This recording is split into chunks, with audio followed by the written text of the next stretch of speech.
일본의 30대 셀러리맨의 기준이라고 할 수 있겠네요. 이때가 짱구는 못 말리는 아빠 멘치로 그걸 월세로 살았다 보면 됩니다. 아파트에서. 이게 서민집이지. 이런 게. 구독과 좋아요, 알람 설정 감사합니다. 일본 서민들은 어떤 월세집에 살고 있을까?인데 박간에서 일본 관련 부동산 얘기를 자주 진행을 하는데 그럴 때마다 일본은 전세가 없나요? 부터 이래가지고 많은 질문을 받습니다. 일본은 기본적으로 매매랑 월세가 있는데 이 비율 자체가 과거랑 지금이랑 많이 달라졌어요.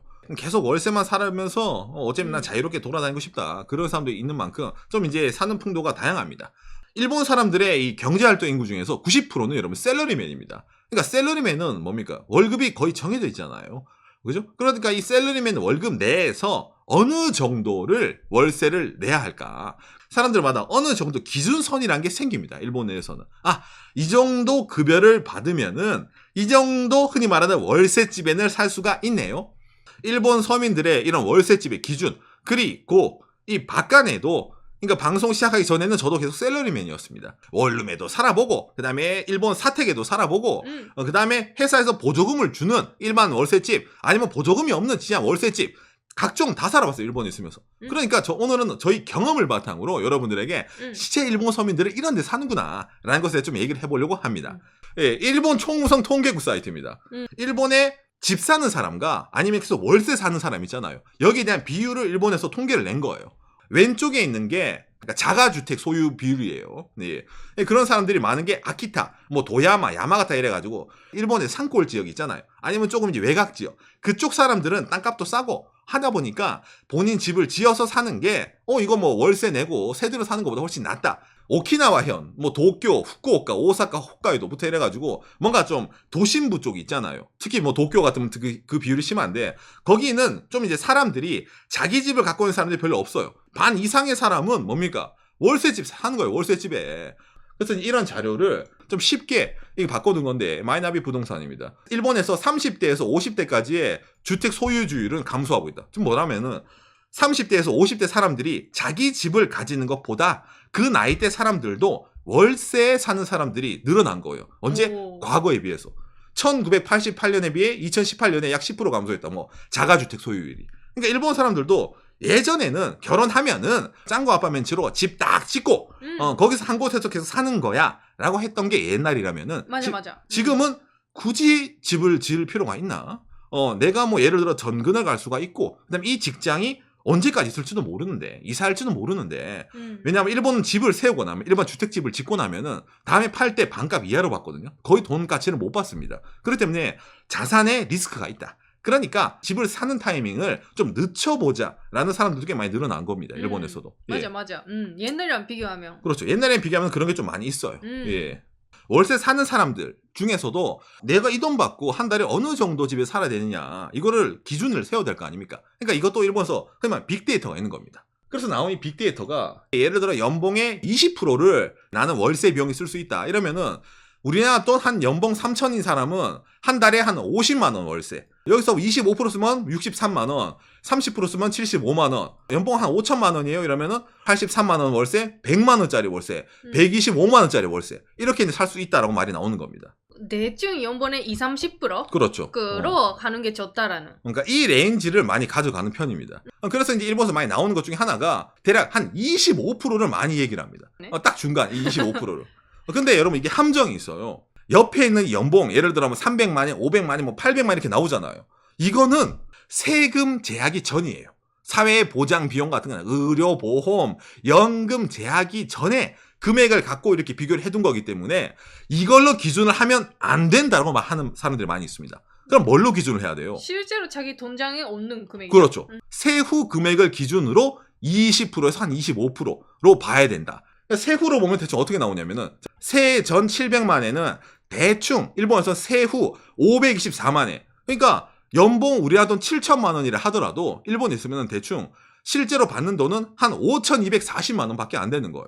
거기서 어떻게 25%를 계산을 하면은 한 달에 10.9만 원.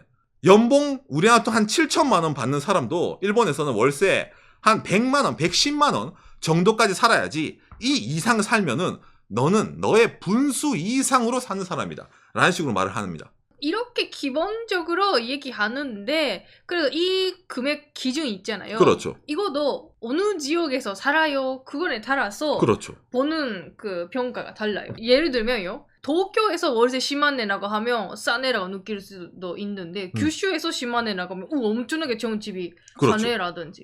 그러니까 이게 일본 전국을 기준으로 한 거기 때문에 본인이 어디에 있느냐에 따라 가지고 이 금액이 야 월세에 저렇게 돈을 많이 써? 가 될 수도 있는 거고 저거밖에 못 살아? 이게 되는 거예요.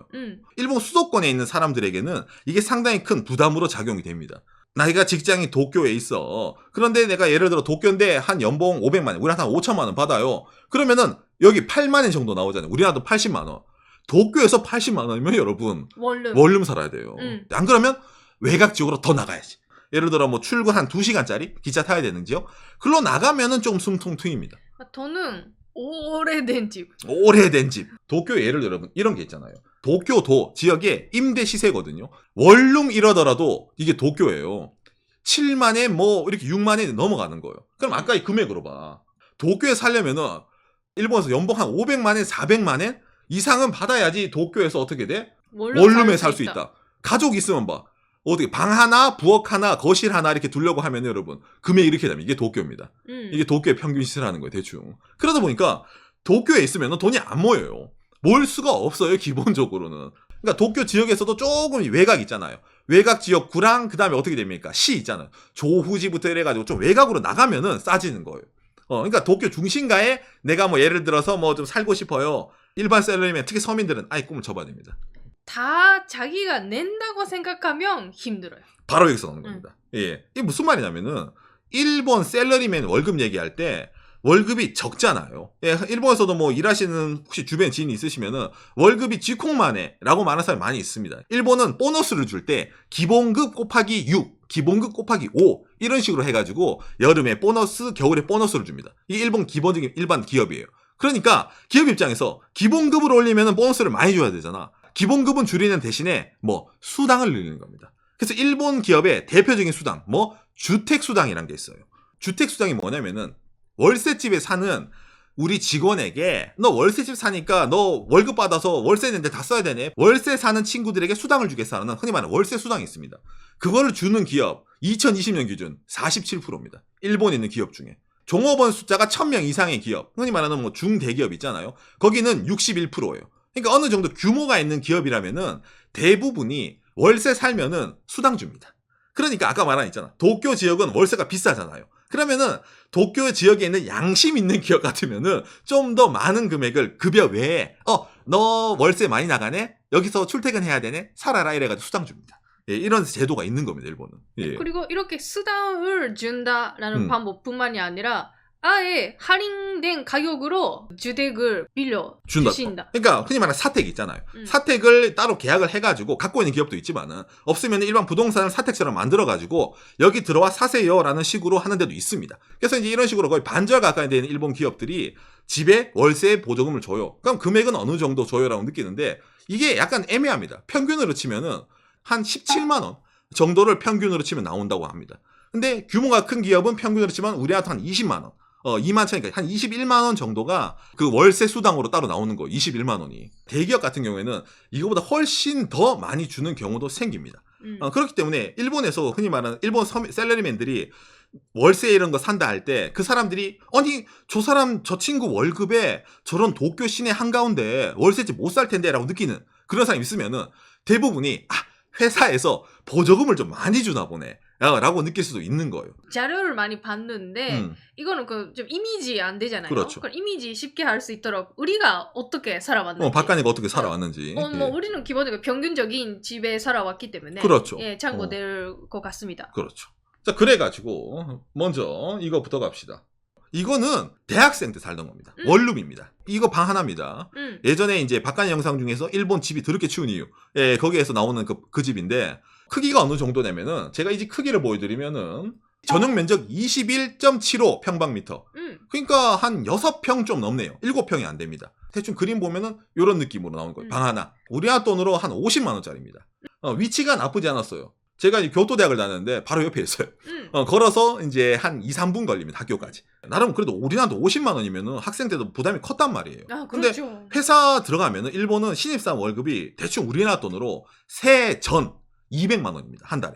그러니까 20만 원 정도 줘요. 예. 웬만한 대기업도 다 일본은. 일본은 3년차까지 월급이 잘 안 오르거든요. 이거는 내가 예를 들어 회사에 들어가더라도 월세 보조를 안 주는 데 가면 난리가 나겠네라는 생각이 드는 거예요. 그래서 아예 회사 들어갈 때 사택을 주는 데를 가자 이래가지고 저는 신입사원 때 사택 주는 회사를 들어갔습니다. 특히 일본 제조업이 많네요. 제조업은 특히 그렇습니다. 혼자는 기숙사고 그다음에 결혼하면 사택입니다. 그러니까 박간에는 그때 이제 결혼을 했기 때문에 사택으로 들어갔는데 이 사택이 어떤 느낌이냐면은 이 느낌입니다. 이게 사택 겉모습입니다. 여러분 이거 심령 사진 아닙니다. 이 사진에는 사람이 2명 박간에 오상과 추미코가 찍혀 있습니다. 여러분. 사다코. 예, 사택 겉모습. 겉모습입니다. 예. 추미코 친구가 부부끼리 사이좋게 찍어봐 이랬는데 내 뒤에서 숨어 있었어요. 아, 대충 일본 제조업의 사택이라고 하면 이런 느낌. 겉모습 이런 느낌이에요. 내부가 대충 이런 느낌입니다. 와, 오랜만이네. 이 사택이 지은 지가 한 50년 정도 된 사택입니다. 그러니까 좀 오래된 낡은 사택이에요. 공장 앞에 있는 사택이었기 때문에. 그래도 뭐 리폼 이렇게 하니까 깨끗했어요. 그래서 이게 여기 이제 가스레인지 놔두는 데인데 가스레인지 본인이 사서 들고 와야 돼요. 다다미가 6개 정도 깔리는 방이 2개가 있고 그 다음에 바로 이 낡은 주방이 하나 있어요. 그래서 전체적으로 한 50평방미터 정도 하면 될 겁니다. 그러니까 평수로 치면은 16평? 여기가 한 달에 이용료를 받거든요. 일본 돈으로 2만 원, 우리나라 돈으로 한 20만 원 받았어요. 사택 이용료를. 아까 학생 때 원룸 5만 원짜리 살았다 했잖아. 그러니까 그거에 비하면 쌌기 때문에 이때는 낡았던 뭐던 20만 원만 내면 되기 때문에 개꿀이네 이래가지고 그냥 살았던 거예요. 정말 감사했네요. 나름 좋았어요. 분명히 창문을 닫아놨는데 귀뚜라미가 들어오고 주변 논밭이라. 논밭이라서 그리고 이제 분명히 밥 먹고 있으면 바닥에 지네가 지나가고 예. 정말 50년 됐으니까 각종 벌레랑 벌레는 다 나왔는데 예. 친환경적인 이제 사택이라 가지고 나름 그때는 뭐 20만 원이니까 2만 원인데 뭐 이래 대충 이러고 살아야지 이러고 이제 살았었어요. 이제 그 살다가 이제 제가 이제 정근을 가게 돼가지고 회사 내에서 이 정근 가면 뭐가 좋냐면은 사택 말고 따로 회사가 빌려주는 사택에 산 거예요. 그래서 이제 그 빌려준 사택에 살았는데 이게 당시에 사택의 내용 중에 하나거든요. 집세가 한 달에 10만 1,000엔입니다. 10만 엔. 10만 엔이에요. 100만 원. 100만 원. 관리비가 6,000엔. 월세 107만 원짜리에 살게 된 거예요. 이거 얼마나 자기 부담이야 느끼잖아요. 이때 당시에 저희가 자기 부담을 약 3만 엔을 자기 부담했습니다. 3만 엔. 나머지 70만 원은 회사가 내는 겁니다. 예, 그래서 여기 있었습니다. 조금 큰 회사면 이렇게 해주십니다. 해줍니다. 뭔가 그래도 일본 가정집 느낌이 나죠. 그러니까 내가 회사에서 받는 월급은 똑같은데 전근을 가게 되니까 회사에서 사택을 하나 따로 민간주택을 빌려주다 보니까 플러스 10만 원만 더 줬을 뿐인데 삶이 업그레이드 된 거예요. 그러니까 학생 때보다 싼 그 금액으로 그렇죠. 거주했는데 이렇게 좀 이런 집이었습니다. 나름 이때는 좀 새로운 집이었기 때문에 상태로 너무 좋았습니다. 나쁘지 않았어요. 그런데 우리 어머니가 이 집에 잠깐 왔었는데 한마디 했어요. 시가 집이 너무 춥다 이러는 거예요. 이 집도 추운 집입니다, 여러분. 그러니까 박간의 영상. 따당. 한국 사람들이 일본 가면 추워서 난리 나는 이유. 이 집도 여러분 따뜻해 보이고 왜 아늑해 보이잖아요. 이게 온도가 없어요. 이것도 그냥 에어컨으로 그냥 난방하는 집이기 때문에 이게 당시 겨울이었는데 나는 좋았는데 우리 부모님 춥다 가셨어요. 이 집은 지금 생각해도 좋은 집이었다. 이 집은 지금 생각해도 나쁜 집이 아니었어요. 이거는 예, 좋은 집. 근데 이 다음부터가 문제입니다. 그러니까 제가 이제 이런 기업에 있다가 이 기업을 때려치우고 싫다 이래가지고 이직을 하게 됩니다. 지금까지는 여러분 회사에서 주택 수당이 나왔잖아요. 이 다음 기업부터는 주택 수당이 없었습니다. 대신 뭐 연봉은 기존에 있던 데보단 약간 높았어요. 근데 내가 그때는 그 무서움을 몰랐지. 그리고 나서 저희가 회사가 도쿄에 있었기 때문에 도쿄에 집을 알아본 겁니다. 지금까지 우리는 시골에 사는 사람들이었기 때문에 수도권이 그렇게 비싼 줄 몰랐어요. 몰랐어. 총 출근 시간이 도어투도어로 1시간 20분에서 30분 사이가 되는 거리로 잡았습니다. 우리가 예상은 월세 막 7, 8만 엔 정도로 하고 싶다고 상담했었어요. 상담했었어요. 그때 당시에 관리비 포함해서 우리나라 돈으로 한 75만 원짜리 집으로 이사를 갔습니다. 아니 집이 엄청 커 보이네요로 느끼잖아요. 엄청 크잖아. 요거 하나. 대충 어떤 느낌이냐면은 약 20평방미터입니다. 둘이서. 방이 하나였어요. 이 사다리가 있어가지고 요거 사다리 빼가지고 사다리 위에 보면 이렇게 위에 천장 공간이 있어요. 여기에 짐을 다 밀어 넣고 바닥에 이제 이렇게 살았습니다. 이거 이제 요코하마에 살 때입니다. 이게 이 위치가 어디냐면은 이 요코하마역에 걸어서 갈 수 있는 위치예요. 막 걸어서 15분 맞아. 왜냐면 내가 회사 가려면 요코하마에서 어떻게 돼? 이 도쿄까지 가야 되거든요. 도쿄 여기까지 가죠. 도쿄까지. 그때. 그러다 보니까 요코하마에는 직통 가는 기차가 있단 말이야. 그리고 제가 그때는 항공 승무원. 항공사에서 일했었기 때문에 뭐 요코하마 좋았어요. 요코하마 나쁘지 않았습니다. 그 집안이 어떤 모습이냐면은 이런 모습입니다. 당시에 박간의 오상이 요염한 자태입니다. 여러분 이거 보이지? 사다리. 이게 사다리. 오상이랑 춤고 사이 요게 사다리입니다. 아까 그 로프트 올라간 사다리. 이사하자마자네. 이거. 이사하자마자. 지금도 이렇게 바닥에 자니까. 지금도 비싸게 다른 게 자니까 없는데. 다른 건 뭐 별로 없습니다. 예. 예.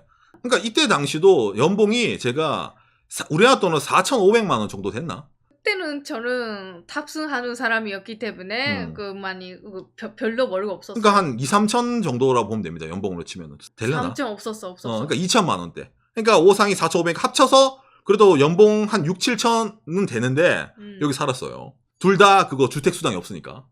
여러분 이게 농담 같지만 이렇게 안 그러면 돈 안 모입니다. 예. 그래서 이제 여기 원래는 살았는데 그래도 이게 너무 좁았던 거야. 그리고 좁은 것도 둘째 치고 여기가 층간 소음이 심해가지고 2층에 살았는데 1층에 대학생이 맨날 첫날 밴드 하는데 베이스를 한단 말이에요. 거기다 베이스를 앰프에 연결해가지고 맨날 연습했단 말이야. 여러분 제가 층간소음에 살인 충동이 나는 걸 그때 알았습니다. 가서 이제 그만 죽여버린다고. 옛날 춤 있고 오상 참아야 돼. 오상 비자 끊겨 외국인이야. 이래가지고 제가 안 내려갔는데. 다만 예. 신고는 했네. 신고는 했어요. 경찰 신고를 많이 했죠. 살려주세요. 밑에 애가 베이스를 밤 12시에 베이스를 친구 데려서 잠을 못 자는 거. 출근해야 되는데. 네, 그리고 여기는 그 바퀴벌레 많이 나왔습니다. 벌레가 많이 나왔습니다. 엄청나게 많이 나왔습니다. 이렇게 좀 깨끗해 보이는 집인데, 그렇죠. 예, 그 산이라서. 그래가지고 이제 거의 반년 만에 이제 이사를 간 겁니다. 근데 그때 추미가 엄청나게 얘기를 많이 했어요. 무슨 얘기했냐면은 추미코 저도 알거든요. 아까 말한 대로 월급이 이래더라도 월세가 여기 70만 원이잖아. 근데 내가 좀 월세 비싼 데로 가고 싶다. 왜? 추미코 잠을 잘 수가 없네. 우리가 사람다운 삶을 살아야지. 그래서 바깥 애가 좀 돈 좀 쓰자 이래 간 거예요. 나름 우리한테는 아직까지 역대급으로 회자되는 집으로 이사를 가게 됩니다. 신베르크 요코하마라는 아파트입니다. 맨션이죠. 이거 나오죠. 130만 원짜리 거의. 우리도 뭐 가자 이래가지고. 그러니까 둘이 이때 엄청난 얘기를 많이 했어요. 그 막 오상 월급 나쁘지 않았고, 네, 저도 그 스무원부터 사무직으로 그렇죠. 변했으니까 월급이 좀 추미코 올라간다 회사 내에서, 했어요. 예, 올라갔어요. 그리고 내가 월급을 올리려고 이직도 했었어요. 그리고 참고로 이때 여기 이사했을 때는 둘이서 합치면은 연봉은 1억은 넘었습니다. 이때도 둘 다 주택 보조금은 없었습니다. 맞보니까 세전 1억이라 하더라도 세후 하면은 여러분 7천만 원 정도밖에 안 됩니다. 예. 예, 맞아. 아무튼 그래가지고 이사를 했는데 집이 대충 어떤 느낌이냐면은 대충 내부가 이런 식으로 집이 돼 있어요. 맞아. 이렇게 돼 있어가지고 보여드리면은 이런 집입니다. 뭔가 선생님 이런 사진을 보면 바깥은 정말 서민이요. 서민 같은 느낌 들죠? 우리 이렇게 살았어요. 우리는 이런 사람들이에요. 선생님들 일본 브이로그라든지 그런 거 보시면 이런 거 아니잖아. 다 가짜예요, 여러분. 그거는 유튜브에 나오는 일본 생활 보면은 이렇게 없어 보이지 않던데 130만 원짜리에도 사람이 이렇게 산다. 이게 진짜예요, 여러분. 당시 찍은 사진이라서. 이게 일본 서민이야. 이게 일본 서민들이에요. 앞에 건물이 막아가지고 해가 안 들어와요. 예. 해가 안 들어오는데도 이게 130이에요. 그러니까 이게 거실을 볼 때 느낌이고 반대편을 볼 때는 대충 이런 느낌입니다. 뭐 이거 이사 가는 날. 이건 이사 가는 날이네요. 넓이로 따지면은 약 55평방미터입니다. 그 정도네. 그러니까 작은 방 하나, 큰 방 하나, 거실 하나, 그다음 주방. 그러니까 위치가 이것도 나름 나는 좋다고 생각하는데 어디였냐면은 그러니까 요코하마랑 역 하나 지하철 타면은 그래도 바로 한 번에 가는. 예, 여기 살았습니다. 요코하마가 인천이고 이거 도쿄가 서울이라 보면 되는데 그러니까 인천역 주변에 이렇게 살았다 보면 됩니다. 그리고 시부모님도 여기 와주셨는데 시가 해는 주요하다. 그렇죠. 그러니까 우리 어머니 아버지 그때 일본 오셨는데 깜짝 놀라신 거예요. 내가 엄마 아빠한테 얘기했거든. 월세 130만 원짜리 산다. 부모님 딱 보시고 한마디 하셨단 말이에요. 시가 그래도 해는 들어와야지. 집이 낮에도 껌껌하거든요. 그러니까 이거는 좀 아닌 것 같지 않니? 그리고 방세가 얼마라고? 130이요. 얼마나 놀라셨겠어요. 그럼 할 말을 잊으셨다 우리 엄마가. 나도 이제 생각한 거예요. 그러니까 돈을 내는 거에 비해 가지고 너무 좀 뭐라 해야 되나 위치는 일단은 근데 여기랑 가까워야 되고 회사 출퇴근을 해야 되니까 여기 했는데 조금 뭔가 가성비가 떨어지네. 이거 좀 안 좋네. 그래가지고 제가 또 이제 회사를 또 이직을 할 기회가 있어가지고 예. 바깥에서 일본에서 이직을 한 6번 정도 했거든요. 예. 또 이제 회사를 옮기자. 그리고 이번에 옮길 때는 조건을 달았어. 주택 수당 주는 데로 옮기자. 이래가지고 내가 예. 다음 회사는 일본계 주택 수당 주는 회사를 옮긴 거예요. 여러분들은 마냥 도쿄 시내에서 스타벅스 들고 이것이 바로 도쿄 타워인가? 이게 레인보우 브릿지인가? 이러면서 회사 다니고 싶죠. 그러면은 거덜나요. 그러면은 삶의 질이고 뭐 아무것도 없어 인생이. 그전에 도쿄에 있는 직장이었는데 이제는 좀 외곽으로 가자. 이건 안 되겠다 싶어가지고 추미코랑 얘기해가지고 내가 외벌이로 어떻게 되든 좀 살면서도 집도 좀 넓고 회사에서 주택수당 주는 대로 가자 이래서 가족회의를 끝내고 이제 이직을 한 거예요 제가. 결국에 저는 그만뒀네. 그렇죠. 회사를. 예. 그래가지고 이제 이직을 했는데 어디로 갔냐면은 이제 집이 여기입니다. 자, 한국으로 보내면 일본에서 이제 주택공단이 운영하는 이 시티하이츠 히노 아사히가오카 이 집은 우리가 방송을 시작한 집입니다. 집입니다. 네, 제가 여기로 가서 이 회사를 때려치고 방송을 시작했습니다. 상당히 이제 좋은 집이었는데 나쁘지 않았어요. 대충 어떤 느낌이냐면은 대충 이런 느낌으로 있잖아요. 이게 다다미 방, 그다음에 일반 방, 그다음에 거실 넓고 있잖아요. 방은 그림이 이 정도인데 70평방미터. 그러니까 몇 평입니까? 70평방미터면 여러분 20평이 넘어요. 그러니까 갑자기 좀 넓은 집으로 가게 된 거죠. 다만 오래된 집. 좀 오래됐어요. 그래서 이제 이게 당시에 어떻게 되냐 사진이 있는데 이런 식으로. 이런 식이었습니다. 이거는 이제 당시에 이제 그 집값이 10만 엔 정도라고 합니다. 10만 엔. 그러니까 우리라도 100만 원짜리 집이에요. 예. 근데 회사에서 보조금을 20만 원 조금 넘게 줬어요. 그러다 보니까 실질적으로 부담이 80만 원. 위치가 여러분 여기거든요. 이걸 쭉 당겨줘. 도쿄에 있어요. 있었는데 도쿄의 외곽 지역이에요. 여기도 도쿄. 여기도 도쿄예요. 혼자 월급 빨리 한 700만 엔 정도 받았기 때문에 연봉 7천 정도의 방세가 원래는 10만 엔. 회사에서 2만 엔 부담해 주니까 80만 원. 나름 살만했습니다. 이때가 딱 어찌 보면 좀 표준적인 있잖아요. 일본의 30대 셀러리맨의 기준이라고 할 수 있겠네요. 이때가 진짜. 짱구는 못 말리는 아빠 멘치로 대충 그 정도 느낌으로 그거를 월세로 살았다 보면 됩니다. 아파트에서. 이때 당시 상당히 중요성을 많이 느낀 거죠. 어쨌든 월급이 아무리 중요하다 하더라도 수당을 좀 주는 게 낫다. 그리고 도쿄 시내에 있는 곳에서 삐까뻔쩍한 빌딩 숲에서 나도 이제 도시인 하는 것보다 좀 외곽 지역에서 회사 다니면서 좀 남길고 하는 게 중요하다. 그러니까 일본 사람들도 몰라서 도쿄 안 가는 게 아니에요. 도쿄에 살고 싶어. 근데 도쿄에 살고 싶지만은 아까 보여드린 대로 뭐 이거 있잖아요. 이런 식으로 돈이 나온단 말이에요. 그러니까 바깥에는 여기 나오는 구가 아닙니다. 히노시 여기 있네요. 여기. 딱 이거네. 방 3개의 평균 가격이 10만 엔이잖아요. 우리 평균이요. 우리 딱 여기. 근데 도쿄 중심구로 가봐. 방 3개 똑같은 걸 사면 300만 원, 뭐 230만 원 이렇게 가잖아요. 두세 배. 두세 배 가는 거예요. 예. 짱구 아빠가 사는 데는 여기 가스가베시거든요.